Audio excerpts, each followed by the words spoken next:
अस्सलाम वालेकुम जी, कैसे हम सब खरीद से। मैं हूं मुनीर अहमद सिरात रियल एस्टेट एंड बिल्डर के प्लेटफॉर्म से।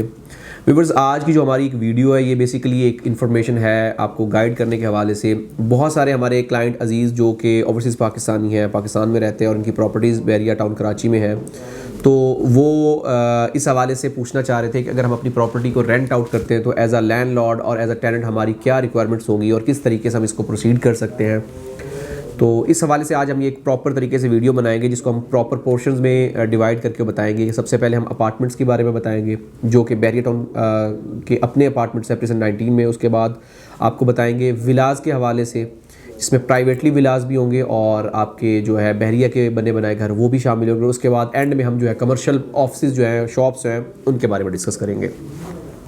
तो सबसे पहले अगर हम अपार्टमेंट्स की बात करें तो अपार्टमेंट्स में आप कह सकते हैं कि एक थोड़ा सा लंबा और थोड़ा सा लेंथी प्रोसेस है जिसको हम प्रॉपर तरीके से डिस्क्राइब करने की, बताने की प्रॉपर कोशिश करेंगे।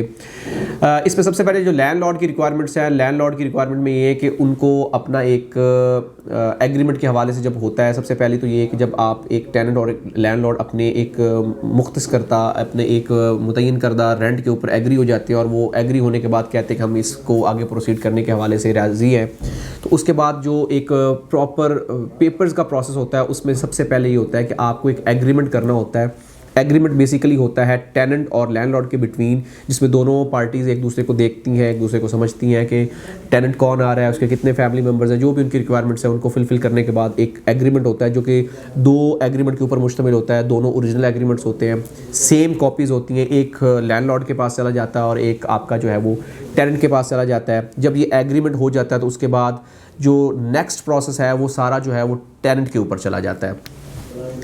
लैंडलॉर्ड ने अपना एग्रीमेंट किया, एग्रीमेंट के साथ अपने जो अपार्टमेंट है उसके अलॉटमेंट की कॉपी जो है वो टेनेंट को प्रोवाइड कर दी।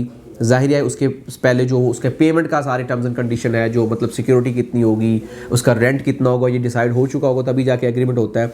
उसके बाद जो सारी रिक्वायरमेंट्स हैं वो टेनेंट के ऊपर चली जाती हैं। टेनेंट उस एग्रीमेंट की कॉपी प्लस अलॉटमेंट की कॉपी प्लस जितने भी फैमिली मेम्बर्स हैं उनके शनाख्ती कार्ड की कॉपी, उनकी पिक्चर्स प्लस दो जो विटनेस है उनके शनाख्ती कार्ड की कॉपीज़ लेके वो मतलब जो नियरेस्ट थाना होगा उसमें चला जाएगा और वहाँ पे अपनी पुलिस वेरिफिकेशन करवाएगा, जो एक कंप्यूटराइज पुलिस वेरिफिकेशन होगी जिसमें उस बंदे के जो जिसके नाम पे एग्रीमेंट हुआ है उसकी बायोमेट्रिक होगी, उसका रिकॉर्ड चेक किया जाएगा कि आया कि ये सेफ़ बंदा है, इसने किसी भी ऐसे कामों में इसकी कोई इन्वॉल्वमेंट नहीं जो कि मुल्की बका या कि पाकिस्तान की सोसाइटी में मौजू ना हो, उनमें तो इसकी कोई इन्वॉल्वमेंट नहीं है। उसके साथ साथ उसका पुलिस वेरिफिकेशन रिकॉर्ड सारा चेक किया जाता है। अगर उसका क्लीन होता है तो उसको एक पुलिस वेरिफिकेशन दे दी जाती है, एक रिसिप्ट दे दी जाती है जो वो लेके बहरिया में आता है। इसके बाद जो सारा प्रोसेस है वो बहरिया के एंड पे चला जाता है।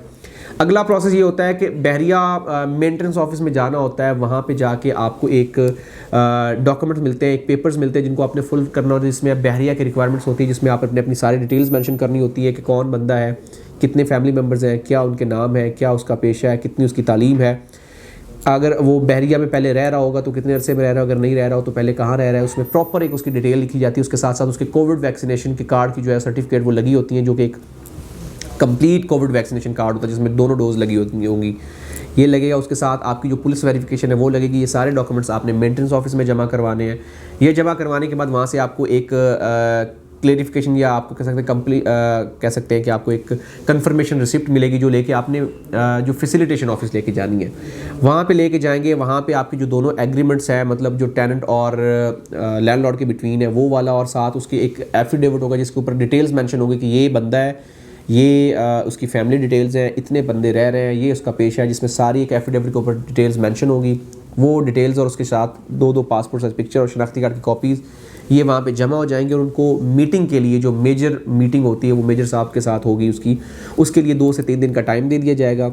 वो टाइम जब आएगा तब उसकी लैंडलॉर्ड की और टेनेंट की वहाँ पे मीटिंग होगी। जब दोनों लोगों की मीटिंग होगी उनसे पूछा जाएगा कि ये बंदा कहाँ रहता है, उसका एक प्रॉपर इंटरव्यू होगा। जो टेनेंट रह रहा होगा कि आया कि वो सेफ़ लोग हैं, किसी किस्म के मामलात में उनकी इन्वॉल्वमेंट तो नहीं है, या उनका कोई पुलिस वेरिफिकेशन के रिकॉर्ड में तो कोई मसला नहीं है। सारी वेरिफिकेशन करने के बाद फिर उनको एनओसी मिली जाती है। एनओसी के मिलने के बाद वो फिर वो शिफ्टिंग कर सकते हैं।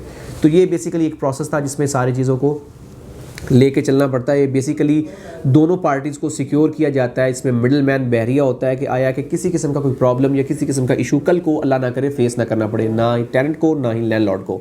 अगर टेनेंट रेंट पे नहीं कर रहा है तो बहरिया उसके ऊपर एक्शन लेता है। बहरिया मतलब आप थ्रू बहरिया उसको 1 महीने का नोटिस दे सकते हैं और उसको 1 महीने के बाद आप निकाल सकते हैं अपने घर से। और अगर आपको कोई लैंडलॉर्ड तंग कर रहा है तो उसके हवाले से भी आप बहरिया से कांटेक्ट कर सकते हैं। तो मतलब आपका जो मिडिल मैन है वो बहरिया है। मतलब इसमें कोई कब्ज़ा का या किसी किस्म का आपको प्रॉब्लम या किसी किस्म की जो टेंशन है वो फेस नहीं करना पड़ेगी। इसी तरीके से अगर हम विलाज की बात करें तो विलाज में जो एग्रीमेंट वाला और आपकी पुलिस वेरिफिकेशन वाला वो सेम प्रोसेस है। उसके बाद आपने जाना होता है बहरिया के मेंटेनेंस ऑफिस में, तो वहाँ पे आपकी एक मीटिंग होती है जिसमें आपने वही सेम पेपर प्रोसेस जो है वो कंप्लीट करना होता है। अपने फैमिली मेम्बर्स के बारे में बताना होता है, अपने शनाख्ती कार्ड की कॉपीज़ देनी होती हैं। सारी चीज़ें देने के बाद आपको वहाँ पे एनओसी मिल जाती है हाथ के हाथ, फिर आप अपनी शिफ्टिंग कर सकते हैं। अगर हम ऑफिस की बात करें तो ऑफिस में बेसिकली आपकी कोई एनओसी या पुलिस वेरिफिकेशन की रिक्वायरमेंट नहीं होती। इसमें बेसिकली इसमें आपके एक एग्रीमेंट की रिक्वायरमेंट होती है और एग्रीमेंट करने के बाद आपने वो सेम एग्रीमेंट जो है वो बहरिया में जमा करवाना होता है। बहरिया को बताना होता है कि ये टेनेंट है, ये लैंडलॉर्ड है, तो उसका एक एग्रीमेंट होने के बाद आप उसको प्रोसेस को कंप्लीट कर सकते हैं।